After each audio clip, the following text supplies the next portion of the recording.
এবার আমি বলছি যে এই কাজটা আল্লাহর নবী বলেছে, আর ও বারবার বলছে এই কাজটা বড় হুজুর বলেছে।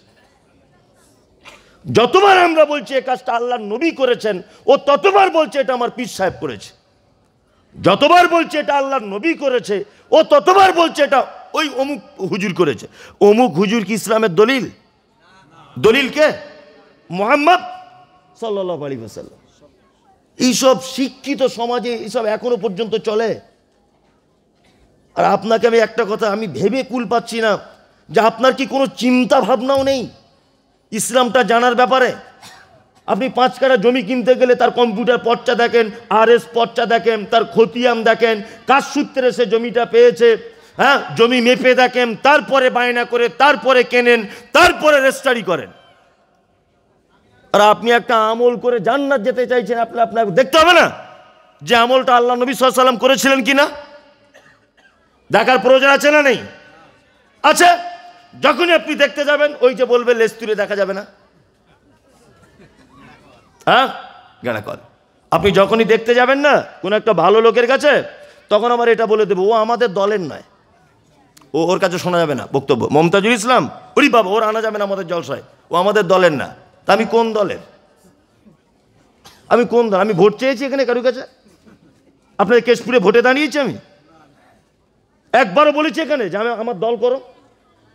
একবারও বলেছি? এই যে আপনার মাথায় গোবর ঢুকিয়ে দিচ্ছে মমতাজুল ইসলাম মানে ও আমাদের বিপক্ষে, ও আমাদের দল করে না। আচ্ছা বলুন, এতক্ষণ যা বলেছি আল্লাহর কসম দিয়ে বুকে হাত দিয়ে বলুন, আপনার বিরুদ্ধে আমি একটা কথা বলেছি? কারুর বিরুদ্ধে বলেছি বলুন?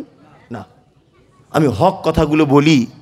আমার শত্রু কেউ নেই, আমার শত্রু শুধু হুজুররা। মোবাইলটা খুলে দেখুন, একটা চাষি লোক আমায় কোনোদিন গাল দেয় না, সবাই আমায় দেখলে সালাম করে, বুকে জড়িয়ে ধরে, আপনাকে কি বলবো। কিন্তু হুজুররা আমাকে দেখতে পারে না। কারণ কি বলুন তো? এই যে ব্যবসা আস্তে আস্তে কুটিয়ে যাচ্ছে, তাবিজের কাস্টমার কম হচ্ছে, মিলাদ পড়া কম হচ্ছে, কি বলছি বুঝতে পারছেন না? এই সমস্যাগুলো খুব বেশি। এবার আপনাদেরকে বলবো ভালো কাজের মানদণ্ড। জ্যাকেটটা একটু ধরুন তো ভাই, খুব গরম হচ্ছে। ও, ভালো কাজের মানদণ্ড আমরা কি দিয়ে দেখব, এটা আমি বলতে চাইছিলাম। তো আপনারা ভুলে যাননি তো? আমি কিন্তু বলিনি। অত সহজ না। সেই সেপ্টেম্বর মাসে প্রোগ্রাম করতে লেগেছি, সেপ্টেম্বর মাসে প্রতিদিন করছি। 1 মাস বাংলাদেশে ছিলাম, 1 মাস প্রতিদিন বাংলাদেশে দুপুরে একটা রাতে একটা প্রোগ্রাম করে এসছি। আবার আপনাদের এখানে এসছি, কালকে আবার যাবো আরেক জায়গায়, কোনো দিন বাদে নেই। তারপরও আল্লাহ আমাকে ক্লান্ত বলে কিছু রাখেনি, আলহামদুলিল্লাহ। এইভাবে দিনের দাওয়াত দিয়েই যাচ্ছি, মানুষকে দিয়েই যাচ্ছি। মানুষ যদি পরিবর্তন হয়, আমরা ভালো মন্দর মানদণ্ড দেখব দুটো জিনিসকে দিয়ে। কটা জিনিসকে দিয়ে? দুটো জিনিসকে দিয়ে। এক হচ্ছে পবিত্র আল কোরআন, আর এক হচ্ছে হাদিস, তাই না? এবার আপনাদেরকে আর একটা খুব মজাদার কথা বলি। আচ্ছা বলুন তো, সুন্নত কাকে বলে? কেউ বলতে পারবেন এখানে? বলুন, সুন্নত কাকে বলে? আপনি বলুন, ভুল হলো তো আপনাকে মারবো না আমি। বলুন। নবী যেগুলো, জি না, একদমই নয়। এগুলো পড়াশুনো করবেন। আমি যেটা বলে যাচ্ছি আপনি যাচাই বাছাই করবেন, পড়াশুনো করবেন যে মমতাজুল হুজুর বলে গেছে এগুলো ঠিক, আমি না বলেছি এটা ঠিক, না উনি যেটা বলেছেন এটা ঠিক। অবশ্যই এখনই যাচাই বাছাই করবেন। এটা প্রমাণ না হলে আমাকে বাড়ি যেতে দেবেন না, ধরে বেঁধে রাখবেন। আমি এটা বলে দিচ্ছি। এক, আল্লাহ নবী সাল্লাল্লাহু আলাইহি ওয়াসাল্লামের জীবনটাকে আমরা 3টে ভাগে ভাগ করতে পারি। কটা ভাগে? 3টে ভাগে। এক, আচ্ছা নবীজি কোন তরকারি খেতে পছন্দ করতেন বলুন? লাউ। কারা কারা বলছেন লাউ? একটু হাতটা তুলুন, বুকটা ভরে গেল। লাউ। আচ্ছা নবী একটা তরল জিনিস খেতে পছন্দ করতেন যার নাম মধু, খেতে পছন্দ করতেন না? হ্যাঁ, দুটো জিনিস হয়ে গেল।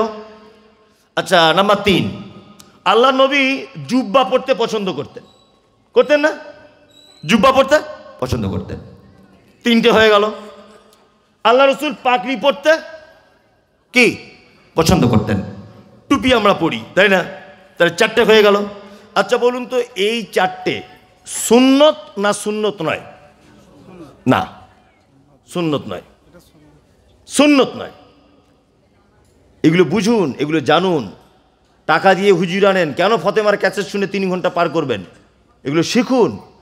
সাদ্দাতের কাহিনী বলছে হুজুর 1.5 ঘন্টা ধরে, আল্লাহর কসম বলছি সাদ্দাতের কাহিনী পৃথিবীর কোনো হাদিসে লেখা নেই, মিথ্যা কথা, কোনো হাদিসের কিতাবে লেখা নেই। পৃথিবীতে সাদ্দাত বলে কেউ ছিল, তার ইতিহাস একেবারেই নেই। বাংলা চটি বইয়ে কোথায় লেখা আছে সাদ্দাত বলে একটা লোক ছিল, নকল জান্নাত তৈরি করে চাবি যাবি, কোনো হাদিসে নেই। এইসব ভাঁওতাবাজি দিয়ে মানুষের কাছ থেকে টাকা লুটে নিয়ে চলে যাচ্ছে হুজুর, প্রতিবাদ করার লোক নেই।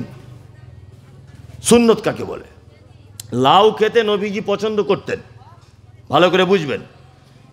একটা হাদিস আপনি কোথাও দেখাতে পারবেন না যে নবীজি বলেছেন তোমরা বেশি বেশি করে লাউ খাও, লাউর তরকারিতে খুব ভিটামিন, লাউ খাওয়া বাদ দিও না, প্রতি সাজে সাজে খাও, জীবনে বলেনি।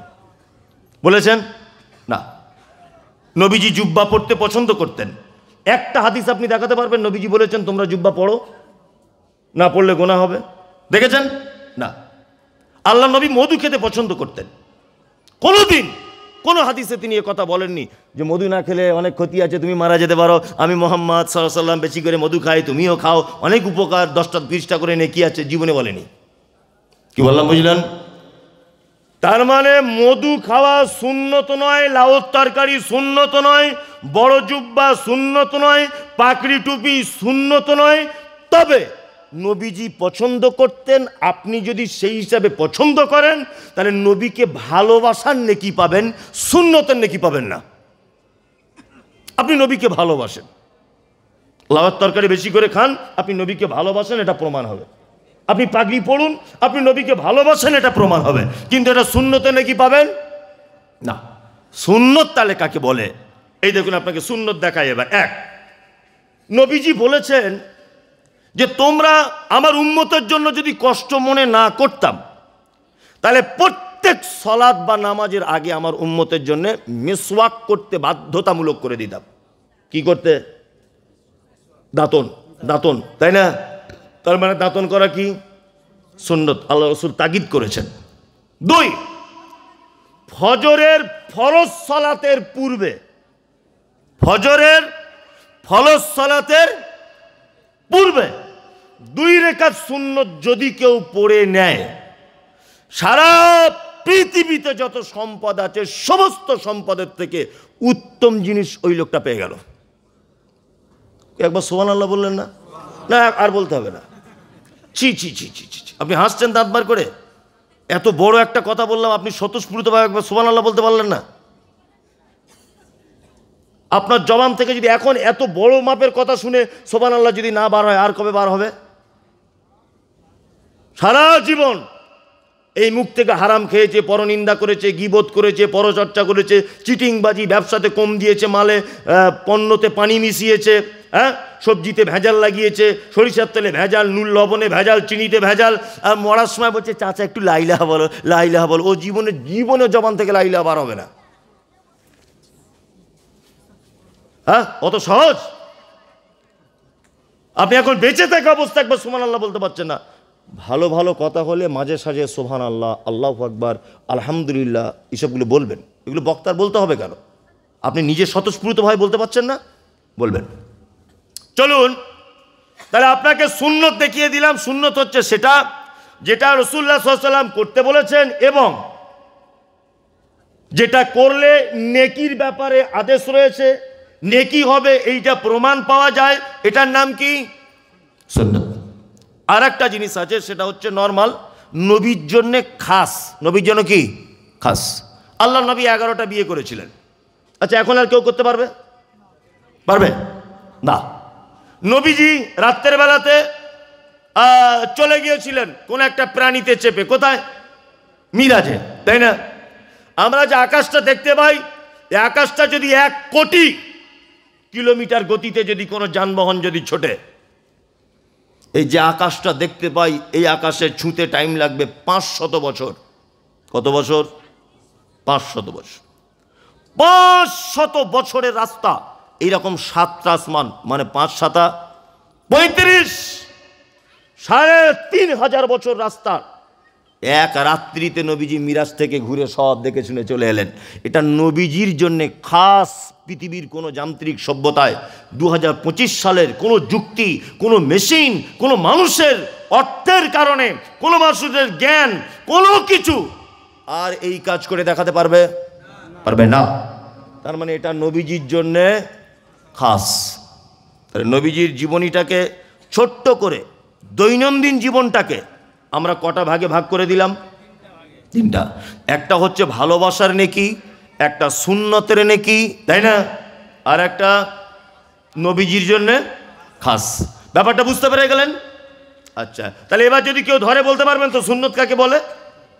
সুন্নত হলো সেটা যেটা নবীজি করতে বলেছেন, না করলে ক্ষতির কথা বলেছেন, করলে উপকারের কথা বলেছেন, এটার নাম সুন্নত। খুব ভালো করে বুঝে যান ভাই। যারা দাঁড়িয়ে আছেন একটু অসুবিধা না থাকলে বসুন।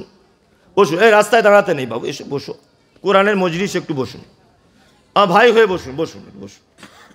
আর জীবনে অনেক টাইম অনেক জায়গায় ব্যয় করেছেন, বসুন, কোরআনের মজলিসে বসুন একটু। এসো ভাইরা, এসো একটু বসে যাও। আরে এইরকম জায়গায় বসাটার নসিব ব্যাপার আছে। আপনি আজকে রাতে মারাও যেতে পারেন ভাই, আপনার এই জায়গাটা বসার নসিব হবে না।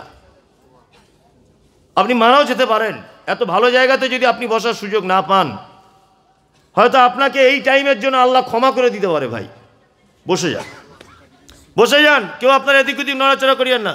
মায়েরা যারা গেটে দাঁড়িয়ে আছেন, বসুন মা, বসে যান। আচ্ছা, এবার আমি একটা করে আবার বলছি, সেটা হচ্ছে এই সুন্নত বুঝিয়ে দিলাম, তাই তো, আর ভালোবাসার আমল বুঝিয়ে দিলাম, আর নবীর জন্য খাস এটা বুঝিয়ে দিলাম। এবার আমাদেরকে দুটো জিনিস মাথায় রেখে ভালো কাজ করতে হবে। এক, আল্লাহ পবিত্র আল কোরআনের ভিতরে বলছেন কি, ওমা আতাকুমুর রাসূল ফাখুযুহু ওমা নাহাকুম আনহু ফান্তাহু। কোরআন আছে এটা? আছে। আল্লাহ বলছেন আমার নবী যেটা দেয় সেটা গ্রহণ করো, আর আমার নবী যেটা নিষেধ করে তার থেকে দূরে থাকো, তাই না? আমরা যে কত ভুল কাজের ভিতরে রয়েছি ভাই, মানে আপনাকে বলে বোঝাতে পারবো না। এসব কথা বললে এখনই ঝামেলা লেগে যাবে, আর সবাই বলবে আমাদের বিপক্ষের লোক। না, আল্লাহর কসম বলছি, আপনি আমার দিনী ভাই, আল্লাহর কসম আমি আপনার বিপক্ষে বলতে আসিনি। বিশ্বাস করুন, আপনাকে আমি সঠিক কথাটা বলে দিতে এসেছি। এক, আচ্ছা, আমাদের মুহাম্মদ সাল্লাল্লাহু আলাইহি ওয়াসাল্লাম দিয়েছেন এরকম কিছু আমল বলি, আর মুহাম্মদ সাল্লাল্লাহু আলাইহি ওয়াসাল্লাম বলেননি, অথচ আমরা করি। এইগুলো আমরা একটা দুটো করে ব্যাখ্যা বিশ্লেষণ করি না? যেগুলো নবীজির পক্ষ থেকে কোনো প্রমাণ পাওয়া যায় না, এগুলো আমরা ত্যাগ করে দেবো। ত্যাগ করতে অসুবিধা নেই তো? না। এক নম্বরে কথা হচ্ছে, দেখবেন শবে বরাতের সময় মেয়েরা বাড়িতে হালুয়া রুটি করে, অনেক সময় করে না? এখনো হয়? আপনি করবেন, দেশি মুরগি করে করবেন, গরুর গোস্ত দিয়ে করুন, আমার কোনো আপত্তি নেই, আপনি করুন। এবছরে যা করেছিলেন আগামী বছরে আরও বেশি করে করুন। হালুয়া, সুজির হালুয়া করবেন, গাজরের করবেন, সব কিছু করবেন, কোনো সমস্যা নেই। তবে আপনার কাছে বিচার যে আপনি এবার করবেন না ছাড়বেন। এক, আমি একটা মহিলাকে জিজ্ঞাসা করছি, মা তুমি আজকে হালুয়া করলে কেন? তুমি হালুয়া করলে কেন? তা মহিলাটা উত্তর দেবে ঠিক এই রকম, কি যে নবীজির দাঁত ভেঙে দিয়েছিল, আমি নবীকে এত ভালোবাসি, নবীজি শক্ত জিনিস খেতে পারতেন না, ওই জন্য আমরা সবাই হালুয়া করেছি, এটা হালুয়া করা সুন্নত। ও বলবে না? আর আমরাও এটা জানি নবীজি শক্ত জিনিস খেতে পারেননি, হালুয়া খেয়েছিলেন, তাই না? এটা আমরা বাজারে চলে কি চলে না? চলে। আচ্ছা, এবার একটা মজার কথা বলি। আমার ছেলে যদি বলে, আব্বা তোমার আর মায়ের যেদিন বিয়ে হয় সেদিন আমি তোমাদের দুজনার সঙ্গে গিয়েছিলাম, তোমার মনে আছে? আচ্ছা বলুন তো, এই কথা জীবনে বিশ্বাস করা যায়? আমি তোর মাকে বিয়ে করব, তোর মায়ের পেটে তুই 10 মাস থাকবি, 8 মাস থাকবি, তোর মায়ের সঙ্গে আমার ঘর সংসার হবে, তারপরে তো তুই পৃথিবীতে আসবি। কিন্তু আমার ছেলে বলছে যে, মা আব্বা তুমি আর মা সেই ট্যাক্সিতে বসেছিলে পাশাপাশি, গলা ধরে বিয়ের মালা পরে, আর আমি তোমাদের মাঝখানে বসেছিলাম, মনে আছে? আচ্ছা, এই গল্প কি কোনোদিন মানা যায়? পাগলে বিশ্বাস করে না। এগুলো জাতির সামনে বক্তব্য দেওয়া হয় না। হুজুররা আমাদেরকে প্রচুর ঠকাচ্ছে আর প্রচুর ভুলভাল কথা বলে দিচ্ছে, মানুষ বিভ্রান্তিতে পড়ে যাচ্ছে। আমি আপনাকে যুক্তি দিয়ে বোঝাচ্ছি। এখনই মোবাইলে সার্চ মেরে দেখুন, এখনই যদি আমি ভুল বলি আমি আগেও বলেছি, এখনো বলছি, আমাকে দড়ি দিয়ে বাঁধবেন, এর সুযোগ আপনাকে দিলাম। 1, 15 তারিখে, শাবান মাসের 15 তারিখে, আরবি শাবান মাসের 15 তারিখে কি হয়? শবে বারাত, তাই না? আর ওই দিন হালুয়া করে না? শাবানের 1 মাস পূরণ হতে কতদিন বাকি? 15 দিন বাকি। আচ্ছা বলুন, শাবান মাসের পরের মাসটার নাম কি? রমজান। তাহলে রমজানের 30 দিন 1 মাস, আর শাবানের মাস পূরণ হতে 15 দিন, তাহলে কত হলো টোটাল? 1 মাস 15 দিন। রমজানের পরের মাসটার নাম কি আরবি? শাওয়াল, তাই না? শাওয়ালের 1 তারিখে আমরা ঈদ করি না? শাওয়ালের 1 দিন, 2 দিন, 3 দিন, 4 দিন, 5 দিন, 6 দিন, 7 দিন। শাওয়ালের 7 তারিখে উহুদের মাঠে তীরের আঘাতে নবীজির দাঁত ভেঙেছে, সহিহ হাদিস থেকে প্রমাণ পাওয়া যায়। তার মানে এটা খুব লজ্জার বিষয়, নবীজির দাঁত ভাঙতে এখনো বাকি আছে 45 আর 7 কত? 52। নবীজির এখনো দাঁত ভাঙতে বাকি 52 দিন, অথচ চাচি আমার 52 দিন আগে হালুয়া করে বসে আছে। ইতিহাস না জানার কারণ, ও বলছে আমি নবীকে ভালোবাসি। তা তুমি যদি ভালোবেসি যদি থাকো, তাহলে তুমি শাওয়াল মাসের 7 তারিখে করো, তুমি আজকে কেন হালুয়া করতে গেলে? তার মানে ইসলাম না জানার কারণ। কি বললাম বুঝলেন? ইসলাম না জানার কারণ। দাঁত ভেঙেছে শাওয়ালের 7 তারিখে, তার আগে শাবানের 15 তারিখে ও হালুয়া করে বসে আছে। আস্তাগফিরুল্লাহ, একদম। এবার আপনি বলুন, আপনি এবার এটা ছাড়বেন না ধরবেন? একদম। আপনি যদি অরিজিনাল নবীকে ভালোবাসেন, আপনি ভালোবাসেন, তাহলে হালুয়া করে ভালোবাসা দেখানো যাবে না। আপনি তো কোনোদিন, আপনাকে দেখলাম না সামনে 2টো দাঁত এইরকম করে মেরে ভেঙে দিয়েছেন, তাহলেই তো বলবো নবীর প্রতি প্রেম, নবীর প্রতি ভালোবাসা। মানে সুবিধাবাদ জিন্দাবাদ। হালুয়ার হাদিসটা মানতে পেরেছ, হালুয়াটা তুমি ভালো বুঝতে পেরেছো, কই নবীজির দাঁত ভেঙেছিল, নিজের 2টো দাঁত ভাঙো না? হ্যাঁ, তার বেলাতে নাই। তাহলে এটা একটা ভুল পদ্ধতি, তাই না? নাম্বার 2, এদিকে ফিরুন।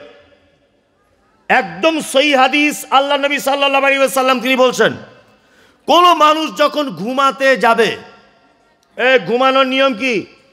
এদিকে আমার দিকে ফিরুন, কেউ কোনো দিক তাকাবেন না। 1 নম্বর, ঘরের বাতি বন্ধ করে দিতে হবে, ভালো করে বুঝবেন। 2 নম্বর, বিছানা পরিষ্কার করে নিতে হবে। 3 নম্বর, ডান কাঁধে আপনাকে শুতে হবে, তাই না? 4 নম্বর, রাতের বেলা যদি আপনি খারাপ কোনো স্বপ্ন দেখেন, অনেক মানুষ খারাপ স্বপ্ন দেখে না, আর সেই সময় যদি আপনার ঘুমটা ভেঙে যায়, তাহলে যে করট ফিরেছিলেন সেই করট পরিবর্তন করে 3 বার থু থু থু এরকম করতে হবে, যদি খারাপ কোনো স্বপ্ন যদি দেখেন। আর একটা ছোট্ট দোয়া বলতে হবে। কি দোয়া? আউযু বিল্লাহি মিনাশ শাইতানির রাজিম। যদি খারাপ স্বপ্ন দেখেন, আমাকে সাপে কামড়াতে আসছে, আমাকে বিছাতে কামড়াতে আসছে, আমি গাড়ি নিয়ে চলছিলাম, অ্যাক্সিডেন্ট হয়ে গেছে, অনেক লোক মারা গেছে, তাড়াতাড়ি করে যদি ঘুম ভেঙে যায়, করট পরিবর্তন করে 3 বার থু থু থু আউযু বিল্লাহি মিনাশ শাইতানির রাজিম। এটা হচ্ছে হাদিসের নিয়ম। কি বললাম বুঝতে পারছেন? আচ্ছা, এই ছোটোখাটো জিনিসগুলো শিখে নিলে আপনার উপকার হচ্ছে না? উপকার হচ্ছে। তাহলে জেনে গেলেন। এবার ঘুম থেকে উঠলেন, এখন ওঠার পরে দেখছেন যে আপনার মোটরসাইকেলটা চুরি হয়ে গেছে। ওঠার পরেও অনেক নিয়ম আছে। ওঠার পরে নিয়ম কি? ওঠার পরে নিয়ম হচ্ছে উঠেই দোয়া বলবেন, আলহামদুলিল্লাহিল্লাযী আহইয়ানা বা'দা মা আমাতানা ওয়া ইলাইহিন নুশুর। ঘুমানোর সময় একটা দোয়া আছে, আল্লাহুম্মা বিইসমিকা আমুতু ওয়া আহইয়া, এই দোয়া বলবেন। ওঠার সময় এটা বলবেন। ওঠার পরে খাবারের পাত্রে, আপনার জামা কাপড়ে, কোনো জিনিসে আপনি হাত দেবেন না, একটা জিনিস না করে। সেটা কি? আপনার হাতটা কবজি পর্যন্ত ঘুম থেকে উঠেই ধুয়ে নিতে হবে। কি বললাম বুঝলেন? ঘুম থেকে উঠে কি করতে হবে? হাতটা ধুয়ে নিতে হবে। যদি বলছেন হুজুর হাত ধোবো কেন? আল্লাহ নবী বলছেন রাতের বেলা তোমার হাত কোথায় যে চলে গেছে তুমি জানো? হয়তো ঘুমাচ্ছিলেন, এমন জায়গায় চুলকাচ্ছিল সেখানে ভিতর দিক দিয়ে হাত ভরে দিয়েছেন, দিয়ে চুলকাচ্ছেন। এটা তো হতেও পারে, হতে পারে কি পারে না?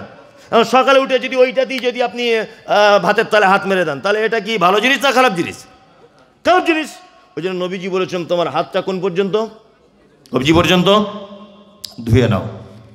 এইবার আপনি যেটা বলছিলাম, ঘুম থেকে উঠে দেখছি আপনার মোটর সাইকেলটা কি হয়েছে? চুরি হয়ে গেছে। এখন আপনি পীর সাহেবের কাছে গেলেন, মসজিদের ইমাম সাহেবের কাছে গেলেন, গিয়ে বলছেন হুজুর খুব কষ্ট করে কিনেছিলাম, লোনের টাকা নিয়ে মোটর সাইকেল চুরি হয়ে গেছে। হুজুর দেখছে একটা ভালো কাস্টমার পেয়েছি, বেতন তো কম, মাল কিছু কামাতে হবে। তো যে ঠিক আছে আমি একটা তাবিজ করে দিচ্ছি, ঠিক মেন গেটের সামনে টাঙাবেন, 13-14 দিনের মধ্যে মোটর সাইকেল চলে আসার সম্ভাবনা আছে। তো যে হুজুর লাগবে কত? বলছে 1300। লকডাউনের পরে তাবিজের দাম বেড়েছে একটু হালকা, ওইটা 1500 টাকা মেরে নিয়েছে হুজুর। কি বললাম বুঝলেন? এখন 1500 টাকা মেরে নেওয়ার পরে হুজুর ওতে লিখে দিয়েছে কি? আল্লাহু লা ইলাহা ইল্লা হুয়াল হাইয়ুল কাইয়ুম লা তাখুযুহু সিনাতুন ওয়ালা নাওম লাহু মা ফিস সামাওয়াতি ওয়া মা ফিল আরদ মান যাল্লাযী ইয়াশফাউ ইনদাহু ইল্লা বিইজনি, শেষ পর্যন্ত, যেটাকে আয়াতুল কুরসি বলে। কি বললাম বুঝলেন? হুজুর এখন ওইটা লিখে দিল, ও মেন গেটের সামনে টাঙিয়ে দিল, তাই না? হুজুর কত বড় মহা অন্যায় করেছে, আপনাকে একটা একটা করে অন্যায়টা আমি এবার দেখাই। আল্লাহ নবীর হাদিস, তুমি যখন ঘুমাবে আয়াতুল কুরসিটা যদি তুমি পড়ে তোমার দুটো হাতে যদি ফুঁক দিয়ে দাও, আর ওই হাতটা যদি মাথা থেকে পা পর্যন্ত বুলিয়ে নাও, তোমার সাইকেল, তোমার মোটর সাইকেল, তোমার ধানের জমি, তোমার বাড়িতে থাকা টাকা, তোমার বাড়িতে থাকা দা কুড়ুল, তোমার বাড়ির সমস্ত সম্পদ আল্লাহ পাহারা দেয়। কে পাহারা দেয়? আল্লাহ পাহারা দেয়। নবীজি বলেছেন আয়াতুল কুরসি পড়ে তুমি হাতে ফুঁক দিয়ে সারা শরীরটা বুলিয়ে নেবে, তাই না? এইবার আপনাদেরকে একটা কথা বলি। প্রথম নম্বর, হুজুরের উচিত ছিল ওই লোকটাকে আয়াতুল কুরসি শিখিয়ে দেওয়া। শিখিয়ে দেওয়া উচিত ছিল না? কোরআন পড়লে প্রত্যেক অক্ষরে কটা করে নাকি? আয়াতুল কুরসিতে কটা অক্ষর হবে? আবেদ সাহেব মোটামুটি 200 পানা হবে। একটা একটা করে যদি অক্ষর ধরা হয় প্রায় 203টা। এই তো আলহামদুলিল্লাহ 203টা। এবার 203কে 10 দিয়ে গুণ করুন, কত হয়? 2000 কত? 30টা। 2030টা নেকি থেকে ইমাম সাহেব আপনাকে বঞ্চিত করেছে, করেনি?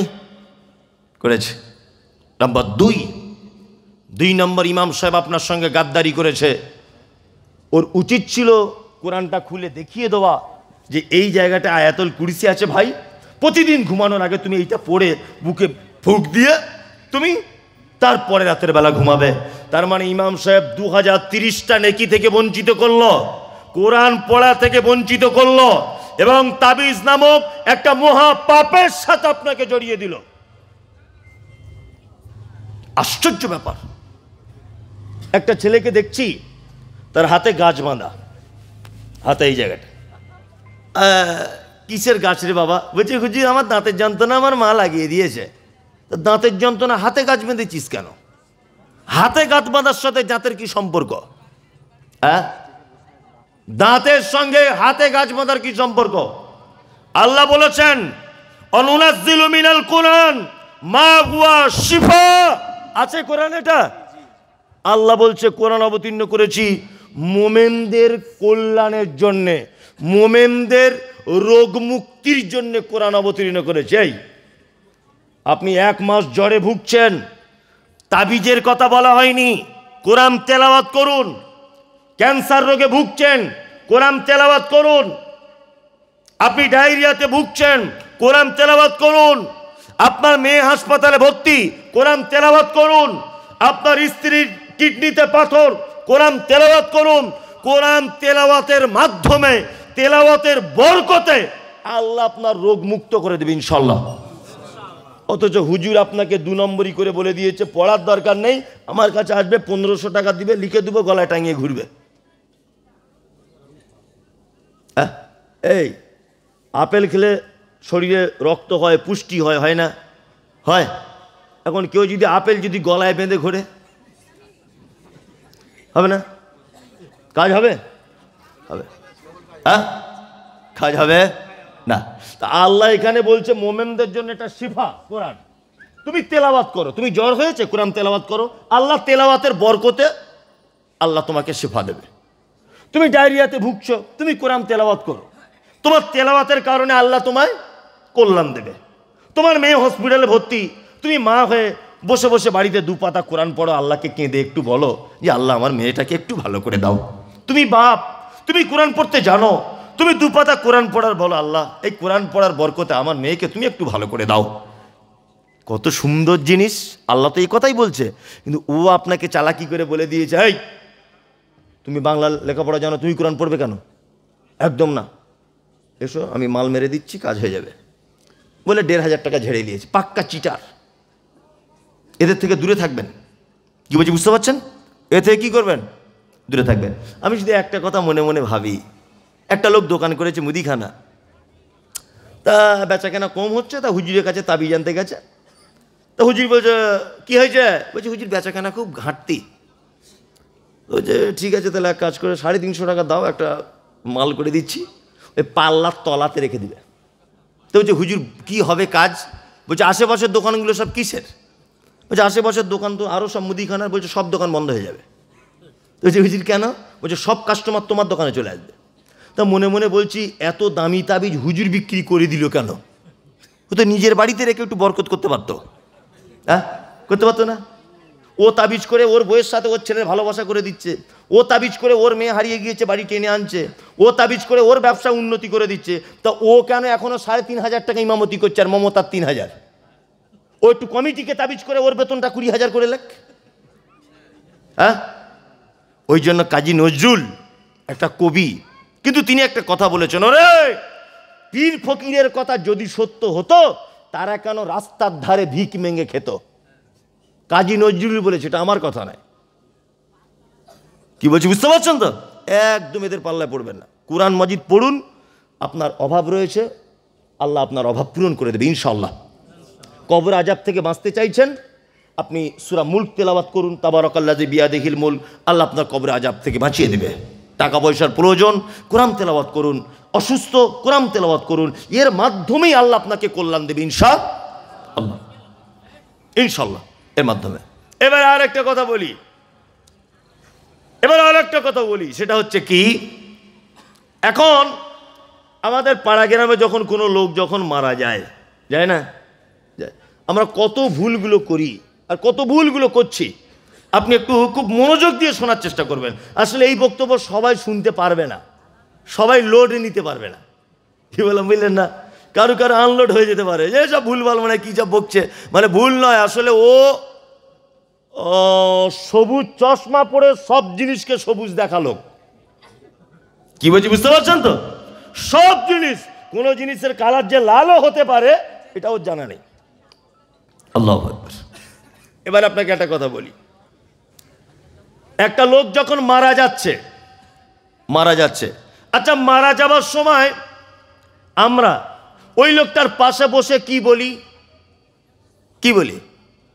চাচা বলো লা ইলাহা ইল্লাল্লাহ মুহাম্মাদুর রাসূলুল্লাহ, লা ইলাহা ইল্লাল্লাহ মুহাম্মাদুর রাসূলুল্লাহ বলি না? বলি। নবীজির হাদিস কি? নবীজির হাদিস হচ্ছে আখিরুল কালাম লা ইলাহা ইল্লাল্লাহ ফাদাখালাল জান্নাত।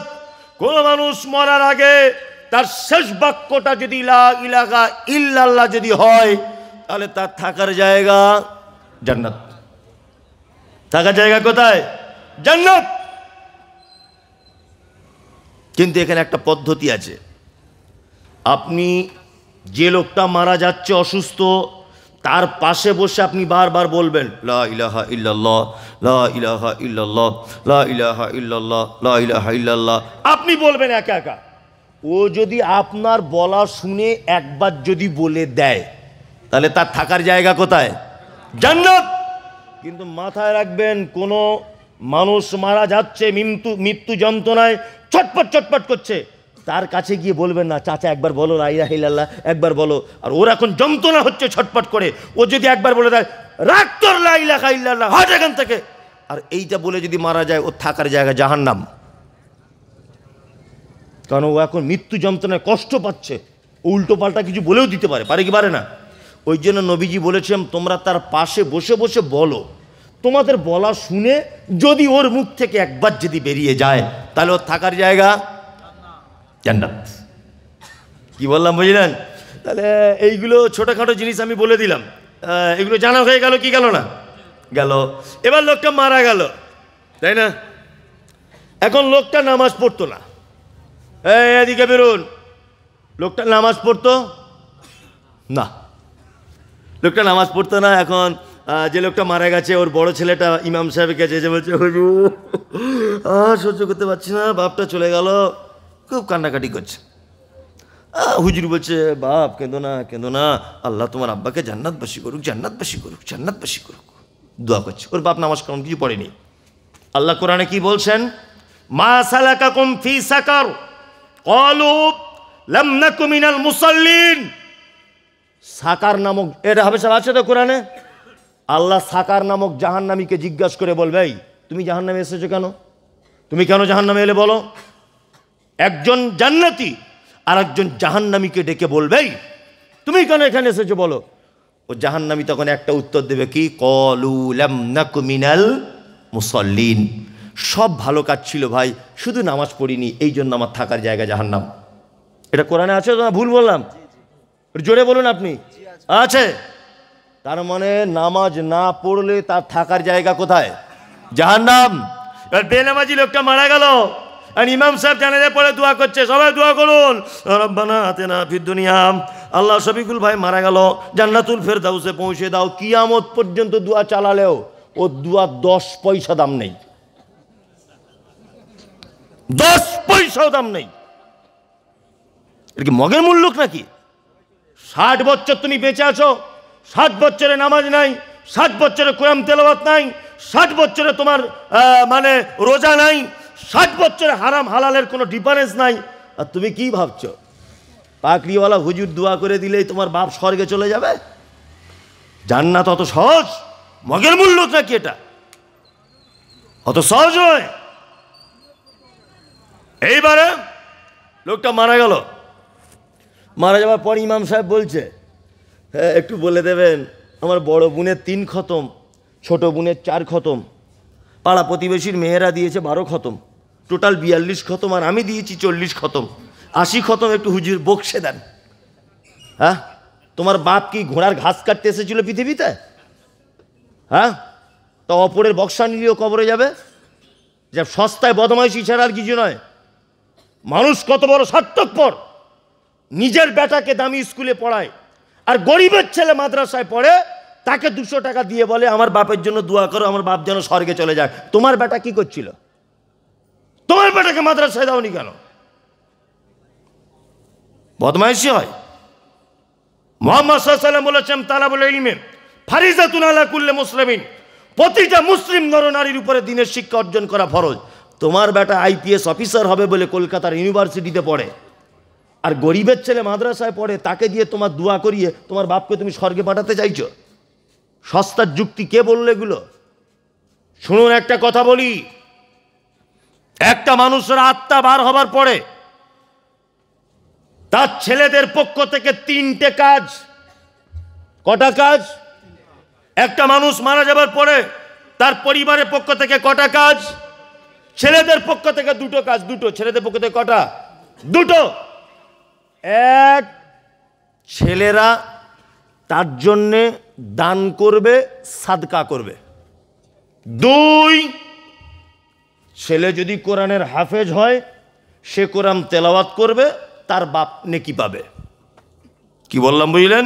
ছেলে যদি আলেম হয়, সে তেলাওয়াত করবে, তার বাপ নেকি পাবে। এই 2টো কাজ তার পরিবারের পক্ষ থেকে সে করতে পারে, তাই না? আমরা মানুষ কত চালাক। ধনী মানুষদের টাকা বেশি আছে, ওই জন্য ভাবছে ধর্ম আমি যেমন করে করব তেমনটাই ধর্ম। ইসলামটা আমার মতো করে আমি করব।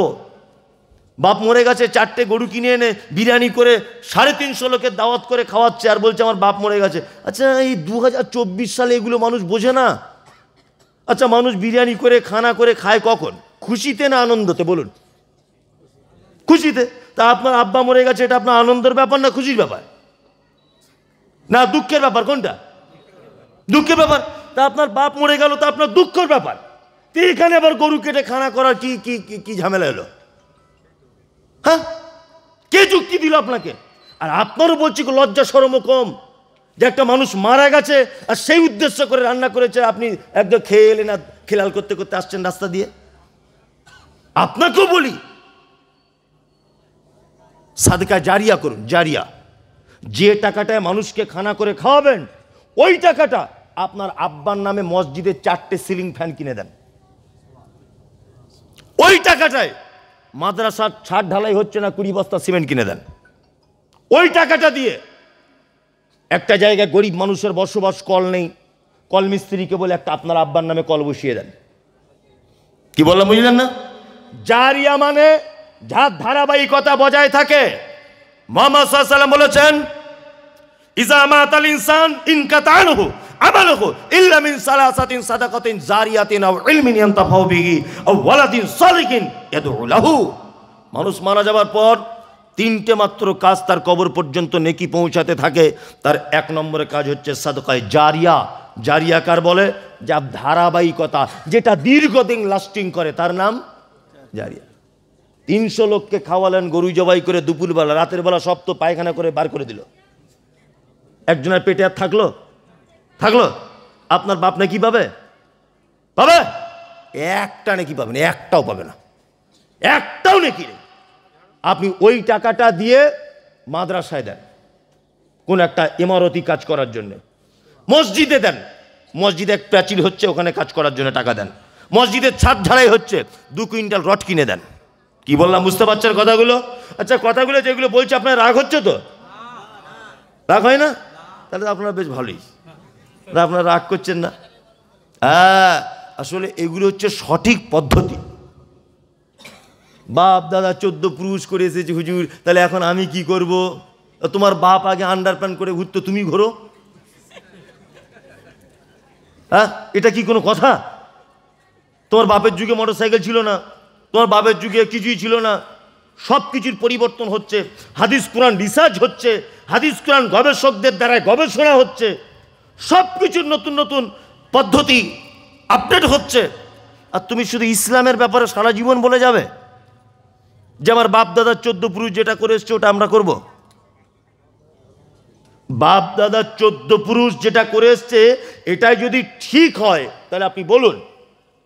আমাদের মাঝে একজন নবী ছিলেন, তার নাম ইব্রাহিম আলাইহিস সালাম। ওনার আব্বা কি ছিল?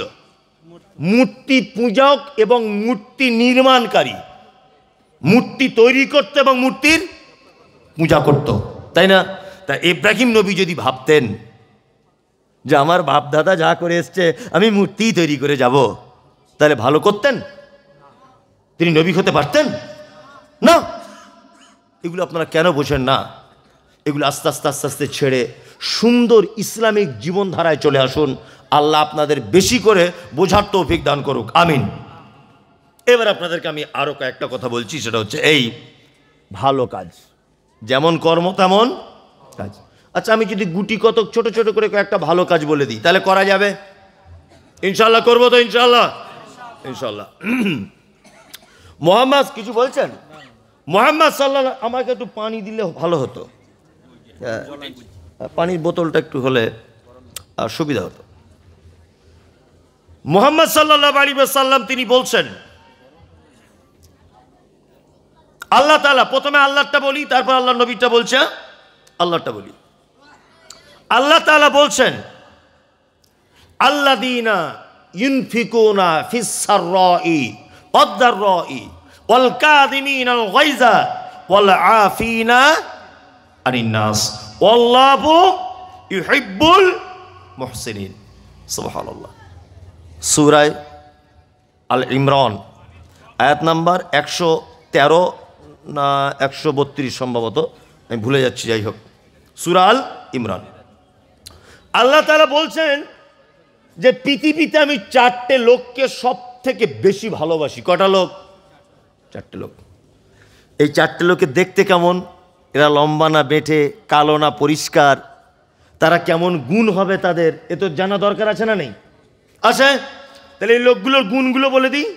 আল্লাহ তাআলা বলছেন আল্লাযীনা ইউনফিকুনা ফিস-সাররাই ওয়াদ-দাররাই, তারা হলো ওই লোক যারা সচ্ছলতায় অসচ্ছলতায়, গরিব অবস্থায় থাক ধনী অবস্থায় থাক, তারা সর্বক্ষণ কি করে? আল্লাহর রাস্তে দান করে। কি করে? আল্লাহর রাস্তে দান করে। দান, নফল সাদকা, মানে আল্লাহর আযাব থেকে বাঁচার জন্য সব থেকে বড় যে আমলটার প্রয়োজন সেটা হচ্ছে দান বা সাদকা। দান বা সাদকা। এই দেখুন আল্লাহ তাআলার নবী কি বলছেন। আল্লাহ নবী বলছেন ইত্তাকুন নার ওয়ালাউ বিশিক্কি তামারিন, তোমরা জাহান্নাম থেকে বাঁচো। জাহান্নাম থেকে বাঁচার কিছু নাই। তোমার হাতে একটা খাজুরের টুকরা আছে যেটা তুমি খাচ্ছিলে, আল্লাহ নবী বলছেন তুমি ওইটা আল্লাহ রাস্তায় দান করে দাও, তবুও তুমি জাহান্নাম থেকে বাঁচো। সুবহানাল্লাহ। দানের কোনো বিকল্প নাই। আচ্ছা, এবার একটা কথা বলি, পৃথিবীতে মানুষ যত পাপ করে আর আল্লাহ কোরআনে যত পাপের জরিমানার কথা বলেছেন, বলুন তো পাপের বেশিরভাগ জরিমানা কি দিয়ে? জানা নেই। এতক্ষণ পর্যন্ত যা কিছু শুনেছেন সব যদি ভুলে যান আমার অসুবিধা নেই। এই কথাগুলো আপনার কাছে অনুরোধ, আপনি মনে রাখবেন, যেগুলো আমাদের পাড়া গ্রামে ঘটে। আমরা অনেক সময় বলি আল্লাহর কসম শ্বশুর বাড়ি আর যাবো না, বইয়ের সঙ্গে